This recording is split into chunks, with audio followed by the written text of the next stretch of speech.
Hello दोस्तों, आज की इस वीडियो में हम लोग आज इस वीडियो में बात करेंगे कौन इंडेंजर एनिमल है और कौन एक्सटिंक्ट हो चुके हैं। इंडेंजर यानी कि जो विलुप्ति के कगार में है और एक्सटिंक्ट यानी कि जो विलुप्त हो चुके हैं। तो दोस्तों अब इन सब जानवरों के बारे में बात करते हैं।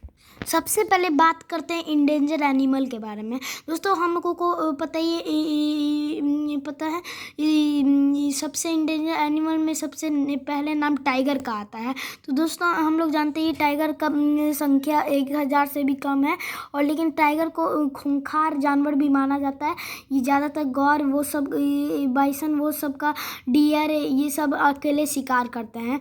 टाइगर को हंट करने में इंटेलिजेंट भी माना जाता है। तो दोस्तों हम लोगों को तो पता ही है कि टाइगर का संख्या बहुत कम है, और इनका जो एक संख्या है जो वो विलुप्त हो चुका है वो है नागार्जुन टाइगर।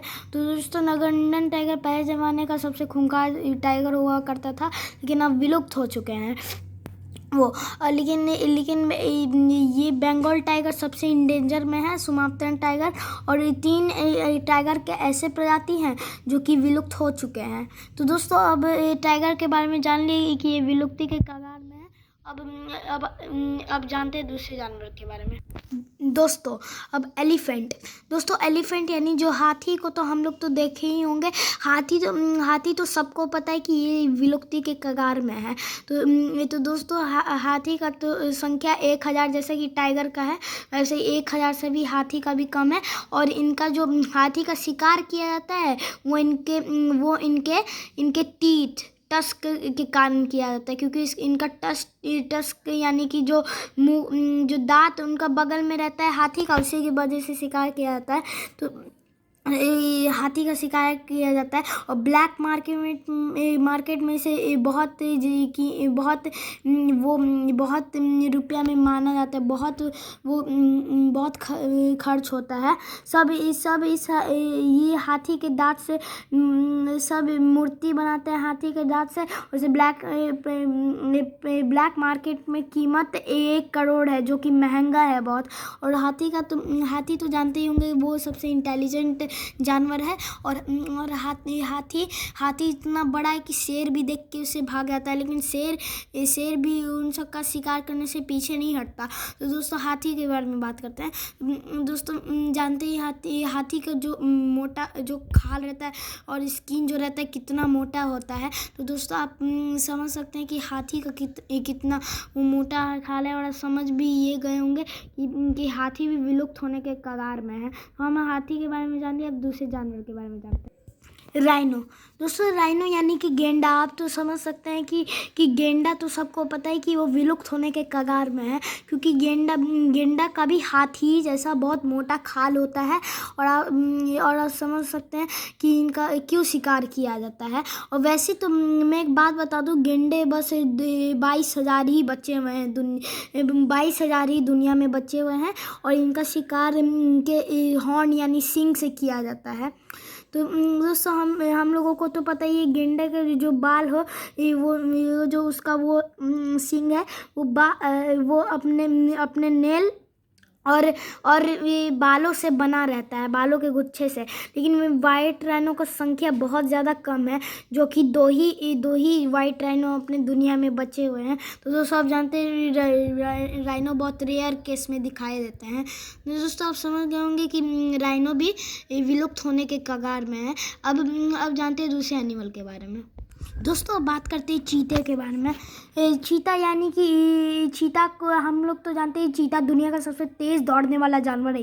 इतना तेज़ दौड़ता है 120 किलोमीटर प्रति घंटा की रफ्तार से चीता दौड़ता है। और हम लोगों को पता ही है कि चीता भी बहुत कम है। दो चीता तो ऐसे ही मर गए थे क्लाइमेट में मर गए थे। और शेर बाघ ये सब शिकार करने चीते के, इसलिए ये सब चीता भी रेयर केस में दिखाई देते हैं। दोस्तों आप भी समझ गए होंगे कि ये इनका शिकार किया जाता है चीता का। तो आप समझ गए होंगे तो कि ये भी इंडेंजर में है। अब बात करते हैं एक्सटिंक्ट एनिमल के बारे में जो विलुप्त हो चुके हैं। दोस्तों एक्सटिंक्ट एनिमल के नाम पे मैमथ आता है। दोस्तों उली मैमथ यानी कि आप जानते ही होंगे कि ये भी एक हाथी का ही पहले प्रजाति था, लेकिन अब ये विलुप्त हो चुका है। लेकिन आज के हाथी से 2 गुना बड़ा हुआ करता था, और इनका जो टस्क यानी कि जो दांत है वो 2 मीटर तक होता था। तो आप सोच सकते हैं कितना बड़ा होता होगा। और ये भी एक आइस एज में पाए जाते हैं, और ये भी ठंडे इलाकों में पाए जाते हैं। और इनका जो गर्म करने वाला था, और वो उनके बॉडी में आप देखते होंगे उली मैमथ के वो अपने बॉडी में 20 इंच वो बाल हुआ करता था। 20 इंच बाल हुआ करते था, इसीलिए ये जो इनका 20 इंच बाल हुआ करता था, यही ठंड के वक्त इसे गर्माता था। लेकिन इंसान बहुत ज़्यादा वो शिकार करने के कारण और आप जानते ही होंगे कि साइंटिस्ट लोग खोज किए थे कि उस समय आइसिस के बाद बहुत ज़्यादा गर्मी हो गया, तो मनुष्य का जन्म होने लगा। इसी के कारण क्या हुआ कि हाथी को शिकार कर करके मैमथ को शिकार कर करके ये मैमथ धरती से विलुप्त हो गए। और ये -50 डिग्री सेल्सियस बड़े आराम से झेल सकते हैं। तो दोस्तों आप समझ गए होंगे कि मैमथ विलुप्त कैसे हो गए। और ये पहले अफ्रीका में पाए जाते थे। सैबर टूथ टाइगर, दोस्तों सैबर टूथ टाइगर को आप जानते ही होंगे कि सैबर टूथ टाइगर को आज के टाइगर का पूर्वज माना जाता है। और अगर सैबर टूथ टाइगर वो ये विलुप्त नहीं होते, तो आज के शेर नहीं तो टाइगर में लड़ाई हो जाता। और ये विलुप्त कैसे हुए चलिए जानते हैं। ये बहुत ज़्यादा इनका शिकार होने के कारण और क्लाइमेट चेंज होने के कारण ये धरती से विलुप्त हो गए।